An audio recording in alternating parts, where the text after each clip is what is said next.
Kallid kuulajad, me jätkame tänast teabepäeva, nii nagu lubatud, kell 14.30 ja meiega on Üllar Lanno. Palun. Tere siis kõigile neile, kes on eetris kuulamas Terviseameti poolt toodavaid sõnumeid ja alati on hea tuua häid sõnumeid, et väljas on suvine soe ilm ja selles, et see täna selline olla saab, on kindlasti väga suur panus kõigil nendel, kes osalema on tulnud. Et ma meenutan hetke, kui ma tulin Terviseameti juhiks 1. oktoobril, siis see oli see moment, kus Eesti oli jõudnud umbes samasugusele tasemele nakkuskordajaga, kui ta oli eelmise aasta kevadel ja riik pandi kõik lukku. Ning pärast seda siis vajusin ma sügavale vee alla kogu selle tegevuse sees ja hakkasin vaatama, et millised osapooled on need, kellega võib rindele minna ja kellega saab seda kriisi väga suurejooneliselt lahendada.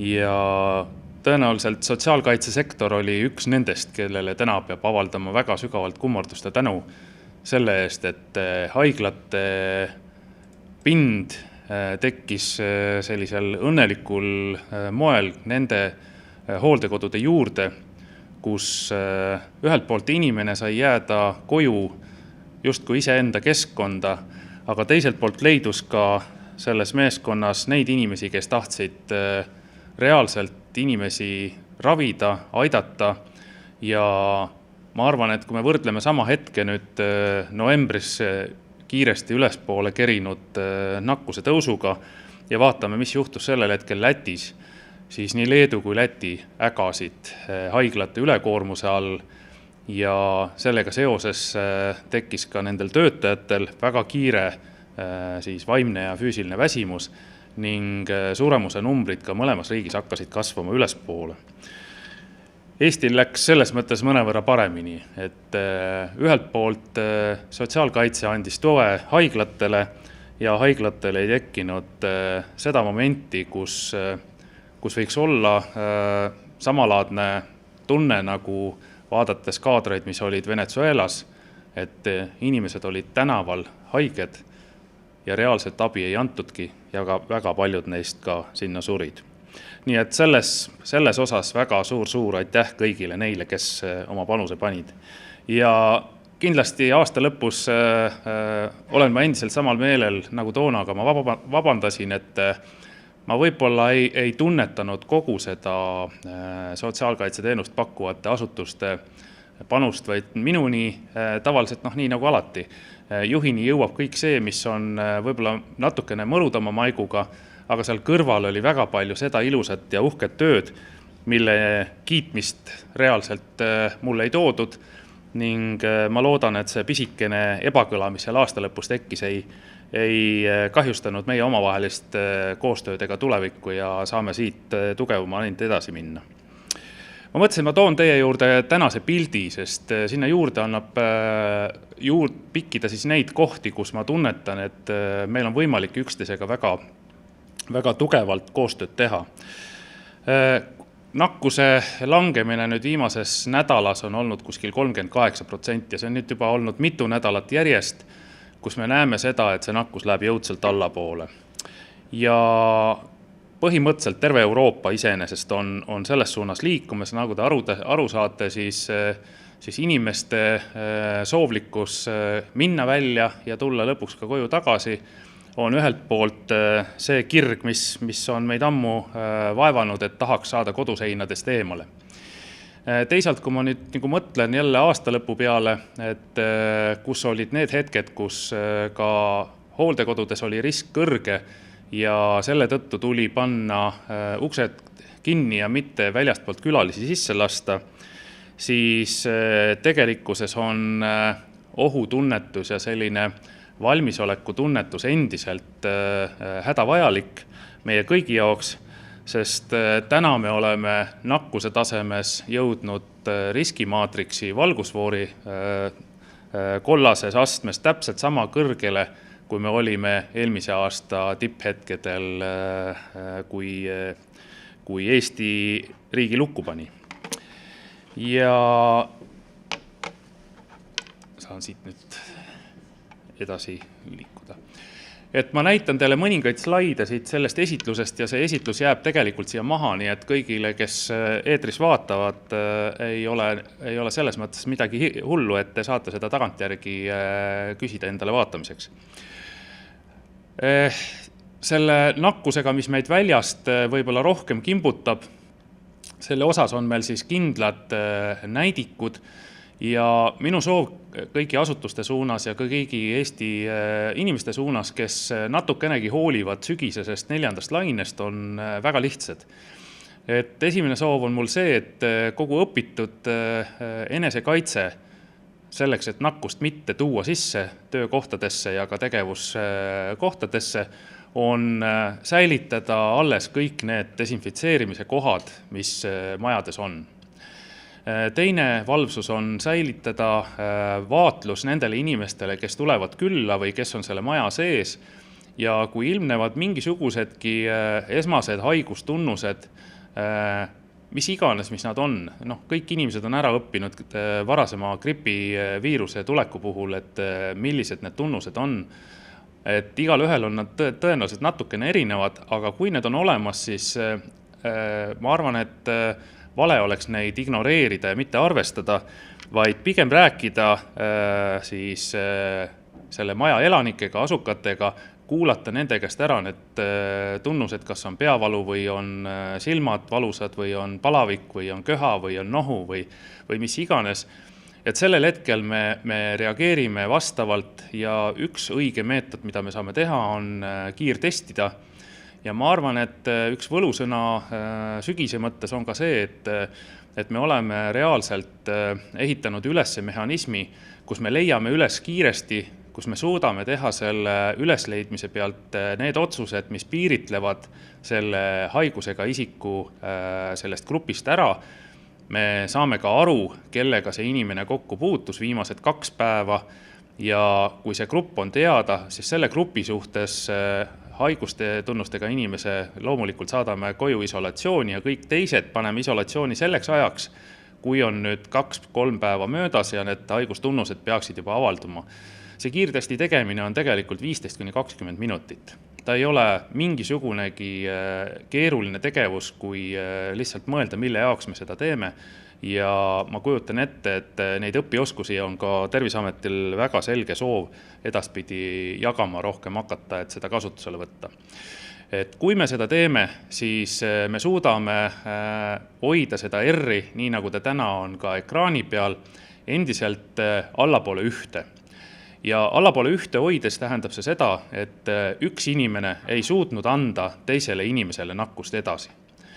Kui me vaatame nüüd, mis on meie ohud, siis India tüvi, millest tõenäoliselt on palju räägitud ja mul ka siin tagapool tuleb paar slaidi, et selle juures on võimalik, et üks inimene annab edasi 4 korda rohkem nakkust teisele inimesele kui tavapärase koroonaviiruse puhul. Ja kui vaadata nüüd seda, et millised vanusegrupid on kõige haavatavamad, siis me oleme saanud vaktsineerida ära päris palju neid isikuid, kes on 50+ grupis.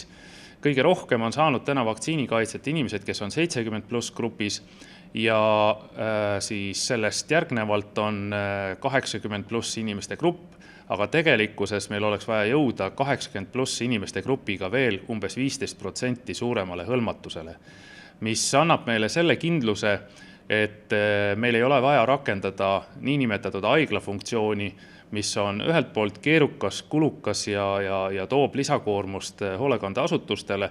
Meil ei ole vaja seda abi uuesti püsti ehitada selleks, et kaitsta haiglaid ja kui me haiglaid kaitseme, siis me sellega saame säilitada nendele samale teie asukatele siis plaanilise operatiivse ravi, mille jaoks kõiki neid samu palateid ja aparaate kasutatakse, mis muidu on COVID inimeste siis ravimise all. Mis meid vaevab? Meid vaevab täna see, et ühelt poolt inimesel mälu on suhteliselt piiratud ja teadmata nakatunud kohtade siis info ei anna tegelikult Terviseametile mitte ühtegi võimalust teada saada, et kust nakkus tekkis ja kes sellega veel kokku puutusid. Sellel on kaks võimalust. Üks võimalus on see, et inimene on nii eakas, et ta enam ei mäleta seda, et kust ta seda nakkust sai ja see on peaasjalikult üks põhiline põhjus vanemaealiste hulgas. Teisalt on soovlikkus hakata asju varjama ja see on võib-olla üks tendents, kui mõelda nende peale, kes hoolekandeasutusi külastavad.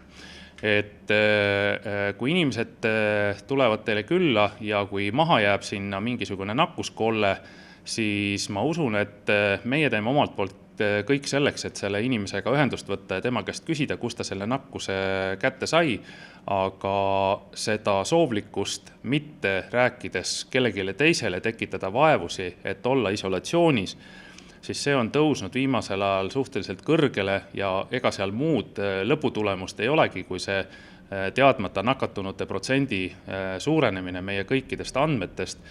Nii et selles osas, kui ka teil on võimalik kaasa aidata meile, et aru saada, kust nakkus tuli, siis see kindlasti aitab selle Eesti üldise nakatumistaseme mitte tõusmisele jälle kaasa. Nagu ma ütlesin, nakkus tuleb sisse väljast. Minu soov on kõigile hoolekandeasutustele mitte lubada välismaalt vahetult tulnud inimesi kohe asutusse sisse. Ja seal on selge põhjus, et viirusel on 2-päevaline selline peiteperiood, kus inimene võib olla viirust juba saanud, see viirus hakkab paljunema selle inimese sees ja ta ei tunneta ära seda hetke, kust ta hakkab ise seda viirust välja eritama siis ümbritsevate teiste inimeste suunas. Ja sellega seoses need 2-3, isegi turvalisuse mõttes 4 päeva võiks olla see aeg, kui välismaalt tulles ja isegi negatiivset testi tehes võiks endiselt jääda ootavale seisukohale ja tulla siis pärast seda ainult oma eakaid külastama. Sest tõenäoliselt tervis ja ka immuunsüsteem on oluliselt nõrgem nendel eakatel ning teisalt inimesed vahetuvad suhteliselt kiiresti ka hoolekandetsüklis ning ikka võib juhtuda sellist asja, et meie hulgas on neid, kes ei ole veel vaktsiini kas siis tervislikel põhjustel või mingil muul põhjusel endale võtnud ja sellega kaitset saavutanud ning nende nakatumine oma olemuslikult võib olla küllalt kurbade tulemustega. See, et reisimine tekib, see on tänasel hetkel juba selge, sest Euroopa Liit 1. juulist läheb nüüd sinna suunas, et ta laseb enda sees olevad kõik rahvusriikide piirid lahti ja need inimesed tulevad ja käivad siis vabalt üle Euroopa ringi, kui nakkusnäitaja on alla 75 2 nädala näitaja kohta 100 000 elanikkonna kohta. Nii et seda saate vaadata ja ma arvan, et see soovitus ka nendele eakatele, kes siis ootavad välismaalt võib-olla oma sugulasi külla, lapsed ikka tavaliselt elavad ka välismaal, et siis nende osas võiks säilitada selle väikese turvaakna, et enne kui nad tulevad, nad püsivad kodus oma isolatsioonis ja kui on selge, et haigust kaasa ei toodud, et siis nad tulevad käima läbi. Selle Briti tüve puhul on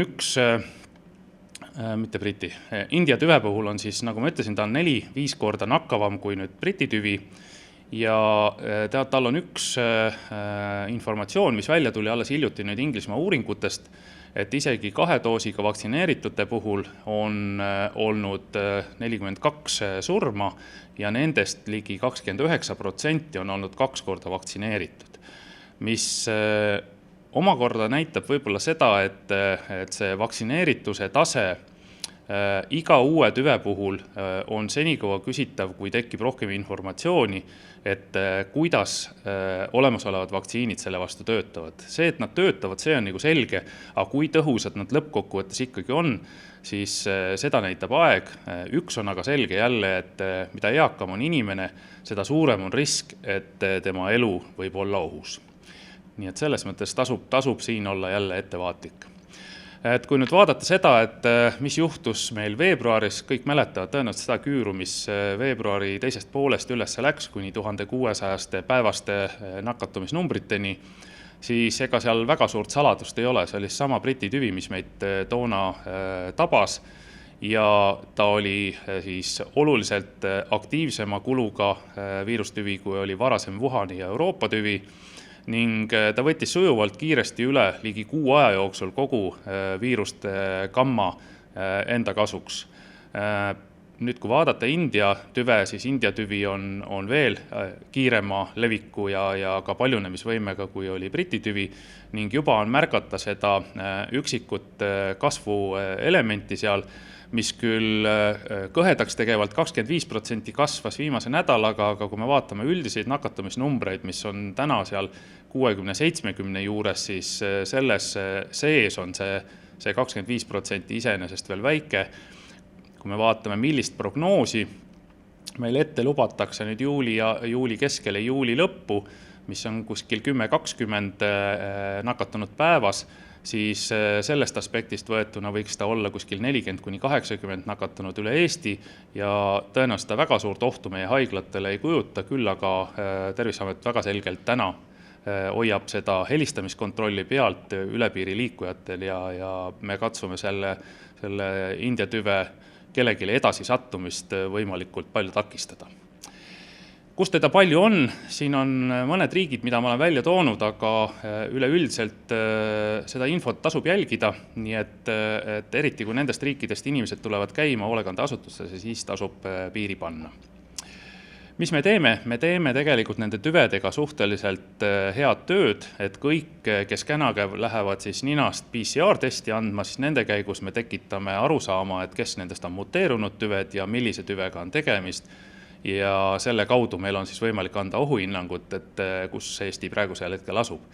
Hetkel on päike paistab ja veel numbrid kukuvad, nii et elame sügavas optimismis, aga eks nüüd lähenevad jaanipäevad ja koolide lõpetamised, kus inimesed hakkavad liikuma üle Eesti tihedamalt ringi, toovad endaga kaasa siis selle lõpptulemuse, mida me tavaliselt näeme sellises tsüklis, kus kõigepealt ette tekib selline reoveeuuringu näide, sealt reoveeuuringu näitest me näeme nakatumisnumbreid mingi 3-4 päeva peale ja sellest edasi 2 nädala peale näeme alles seda, mis haiglates hakkab juhtuma. Ja tagurpidi tulles on see täpselt samamoodi, et nakatumisnumbrid tulevad küll alla, haiglatesse peale tulevate inimeste hulk taastub alles 2 nädala pärast ja reaalselt juba väga raskemas seisus olevad haiged pääsevad haiglast välja kuskil kuuaegse hilineva faasiga, nii et ta tuleb hiilivalt salaja ja ta läheb väga pikalt ära. Aga mida võib öelda nüüd hoolekandeasutuste suhtes, et seesama vaktsineerituse tase, seesama hoolivus, seesama töö, mis on tehtud, on iseenesest järjest vähem haigeid viinud meil haiglavoodisse, kes on siis eakad ja vanemates vanusegruppides. Ja kui vaadata ka nüüd suremusnäitajaid, siis tegelikult suremusnäitajad on samamoodi alla tulnud. Nii et üldkokkuvõttes võib öelda isegi seda, et vaktsineerimine ja alustamine nendest eakatest, kes hoolekandeasutustes olid, on ilmselgelt väga õige otsus. Küll aga tuleb rõhutada siinjuures, et kõik inimesed, kes töötavad nende vanemaealistega, peaksid ise olema ka vaktsineeritud, sest see kaitsesüst on vajalik selleks, et see nakkus ei pääseks uuesti levima ja meil ei oleks samasuguseid olukordi, nagu meil eelmise aasta lõpus olid. Et siin on nüüd võib-olla hästi näha ka see, et millises vanusegrupis haiged haiglasse sattuvad ja kui vaadata seda, et mis on nüüd võrdluses jälle teiste riikidega, minnes alla Läti või Leedu suunas, mõeldes seda, et millised olid nende võimalused hooldekodudes võitlemaks selle COVID-iga, siis meil on küll raske, meil on küll võimalusi vähe, meil on töötajatel palgad madalad, aga mul on väga palju tulnud kiidusõnu ka nende tegevuste kohta, kus imetletakse sealhulgas ajakirjanike poolt ennastsalgavust ja seda tõsist püüdlikkust teha neid tegevusi sellise innuga, mida tõenäoliselt rahaga kinni ei maksa, mis tuleb lihtsalt inimese enda seest. Et lõpetuseks, mis ma tahtsin öelda, iga surm on perekonna jaoks tõenäoliselt selline keeruline moment, kus tekib küsimus, et mis oli kõik selle asja põhjuseks. Terviseameti juhina ma sain paar korda ka selliseid kõnesid, kus küsiti, et miks avaldatakse surnute andmeid, kes on üle 90 aasta vanad, et kas neil ei olnudki õigust ära surra. Loomulikult oli. Eesti tervishoiusüsteem on täna endast teinud sedavõrd palju ja see areng on piisavalt heal tasemel, et kõigil on antud see võimalus elada kõik need päevad ära, mis neil elada on antud.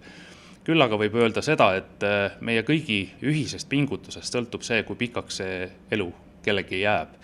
Nii et need numbrid tõenäoliselt oleksid olnud oluliselt ilusamad, kui meie valmidus ja võimekus kogu seda protsessi ette näha täna tagantjärgi vaadates oleks andmetega olnud nii palju kaetud, kui me seda täna teame üle maailma olevatest tegevustest, aga ma võin seda küll täna nagu kätt südamele pannes öelda, et kõik need, kes seal pool ekraani ja siin pool ekraani nende andmete pinnalt, mis otsuseid sai tehtud, teha suutsid, siis Eestis tegelikult nii majandusseis kui ka inimeste toimetulemine, kui ka haiglate püsti jäämine selleks, et ma ei pidanud tegema kõige viimast otsust, mis oli juba küllalt lähedal, kus haigla ukse ees öeldakse siis kõigile patsientidele, et kahjuks sinu tervislik seisund haiglasse ei luba ja ainult need, kes vajavad ellujäämise jaoks haiglaravi, nende osas me teeme möönduse ja nemad me laseme tuppa.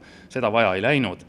Küll aga võib ka öelda seda, et võib-olla selle suure tervishoiusüsteemi ülekoormatuse tõttu, võib-olla ka selle tõttu, et inimestel oli hirm nakkuse suhtes, jäi mõni eakas inimene tähelepanuta ja võib-olla mõnigi surm selle tõttu oleks olnud olemata, kui meil seda võimalust tähelepanu hoida oleks olnud rohkem. Et nii palju ma ütleksin siin, aga lõpetaksin selle jutu sellega, et kaitsesüst on täna see, mis meid aitab. See on parim eelnev ravi, mida me saame inimese ja ka selle nakkuse ärahoidmiseks kasutusele võtta. Eestil ei ole läinud halvasti, nagu te näete siin graafikul, siis Eestil on läinud suhteliselt hästi ka vaktsineerimise tempo hoidmisel. See, et me ei ole nii mõjuvõimas riik, võib-olla nii nagu Ameerika Ühendriigid või siis mõni teine suur riik, see on tõenäoliselt lihtsalt ajalooliselt nii välja kujunenud. Teisalt on väga palju räägitud ka riikidest, kellest me oleksime võinud eeskuju võtta, üks nendest on Iisrael, siis tegelikkuses Iisraeli osas ma võin teid rahustada, et seal vaktsineerimine algas juba eelmise aasta märtsis, kui nad sisenesid ravimuuringusse ja nende vaktsiinipassi esimene koopia tekkis augustikuus, kus Eesti riik ei osanud vaktsiinist veel undki näha. Nii et me oleme kiiresti kõigile järgi võtnud ja teinud tubli tööd, nii et kui te suudate ka enda töötajad ära vaktsineerida, siis iga okas loeb ja me oleme selle üle ainult tänulikud. Aitäh! Tänu tänase ettekande, tänase kohtumise eest. Igasuguse koostöös siiras tänu, mis tingimata ju jätkub. Üks päring on tulnud meie vestlusnurka, mis ma annan teile siin teada, loen ette. Kuidas käituda hooldekodu töötajate puhul, kes naasivad välisriigist, kas neid lubada koheselt tööle? No ma arvan, et me võiksime selles mõttes olla nagu ühetaolise käitumismustriga, et kui me teame täna, et see nakkus võib meiega kaasa tulla ja isegi kui me oleme ära vaktsineeritud, siis meil on võimalus seal 0,4 kuni vähema protsendi suhtes olla see, kes seda nakkust endaga kaasa kannab ja selle nakkuse teadasaamise jaoks meil võib tekkida vaktsineerituse järgselt selline seisund, et me põeme seda nakkust oluliselt kergemalt läbi kui siis, kui meil vaktsineeritust ei ole. Ja see omakorda võib tekitada meil vale tundmuse, et kõik on ju korras. Nii et minu soovitus tegelikult kõigile hoolekandeasutuse töötajatele ja nende omanikele juhtidele on üks, et kui tulla välismaalt, siis pigem karta, kui pärast kahetseda ja püsida see 2, 3, 4 päeva isolatsioonis. Kiirtestiga on võimalik vahetult teada saada selle 2 päeva möödumise järel, kas esimese filtri, selle kiirtesti filtriga, antigeeni kiirtesti filtriga on võimalik tuvastada see nakkus. Ja kui see nakkus on ka sellel hetkel siis tuvastatud, siis sellel hetkel ma soovitan ikkagi minna seda laboratoorse testiga üle tegema, pöörduda oma perearsti poole ja selle järgselt on võimalik ka kindlaks teha, et millise tüvega see inimene toona siis kaasa tuli. Aitäh! Kõik praegused 111 väliskuulajad said väga selge ja konkreetse sõnumi. Nii et täname selle küsimuse eest, hetkel küsimusi rohkem ei olegi. Siiras tänu! Me oleme lõpetamas selle teabepäeva kokkuvõtvat osa meie Sotsiaalkindlustusameti kvaliteediosakonna juhataja Raivo Schultzi pöördumisega. No tervist! Iga kord, kui ma siin laua taga istun, iga kord see tundub mulle tundub mulle kummaline rääkida nii, et ma teid ei näe, aga mis parata, et ma usun, et väga põnev päev oli, et teemasid täiesti servast serva ja mul on väga, väga hea meel, et Üllar enda väga kiirest ajast leidis ka tulla jagama enda kogemust ja enda teavet, et eks see fakt on, et sügiseks me peame valmistuma ja siin igaüks peaks kõigepealt siis natukene võib-olla esmalt hoogu maha võtma ja natuke puhkama, et mina omalt poolt sooviksingi teile, et teil ja teie meeskonnal oleks natukenegi mahti puhata, et sügiseks jõudu koguda, et aitäh, et kuulasite ja näeme, kui mitte varem, siis järgmine kord. Nägemist! Ütleme siis nende soovidega, et ees on suur ja soe suvi, ootasime seda kaua aega, ilusat puhkust, kel see võimalus on, uute rõõmsate kohtumisteni. Aitäh tänase eest, kõike head!